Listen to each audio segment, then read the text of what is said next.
gonna believe this. So this woman said black people need to be exterminated, then created an organization to help do it. And now her name is on clinics all over the country. So the lady name is Margaret, and Margaret has an issue. You know them annoying weeds that grow uncontrollably? She believed blacks were the human version of those weeds and needed to be exterminated. And this is literally her direct quote. So she created something called the Negro Project, which you probably heard of, but what you probably didn't hear is that it was built on a plan to stop black people from reproducing. And the crazy part about it is she found a way to use feminism to make genocide look like empowerment. Now, it's a lady named Hillary, and Hillary is married to a man named William. And William isn't just the average man. He becomes the 42nd president of the United States. And Hillary is a big fan of Margaret and her work. Yes, she's literally a fan of a woman who wanted to exterminate black people. So fast forward to 2016, Hillary ends up running for president herself. And the crazy part about it is, the lady that's a fan of the black exterminator ends up getting majority of the black vote. Literally 91%. And according to Hillary, she admires Margaret's vision enormously. And Margaret is called the birth control pioneer. But the truth, she wasn't just trying to give women choices. She was trying to control who was allowed to exist. See, she believed in a movement called eugenics. This weird idea that certain people were unfit to reproduce. And unfortunately, black people were on the unfit list. In her own words, she said, we don't want the word to go out that we want to exterminate the Negro population.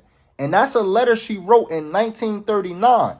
And that's not a conspiracy. That's archived history. In the 1930s, she launched something called the Negro Project, which we briefly touched on earlier. Sounds like a charity, right? Nah. It was literally a campaign to convince black people to reduce their own numbers. And I know what you're thinking. How'd she do that? See, look, she was smart. She knew she couldn't just roll up to a black community and say, hey, stop having kids. So she recruited black ministers, doctors, and even nurses to spread her message. She said, and I quote, that black leaders were the key to keeping the project under the radar. This wasn't about health. This was about population control. And the crazy thing about it is, it worked. She rapped genocide in a language of empowerment. Now here's where it get real twisted. If you want to watch the full video, comment full below or check out my story for the link.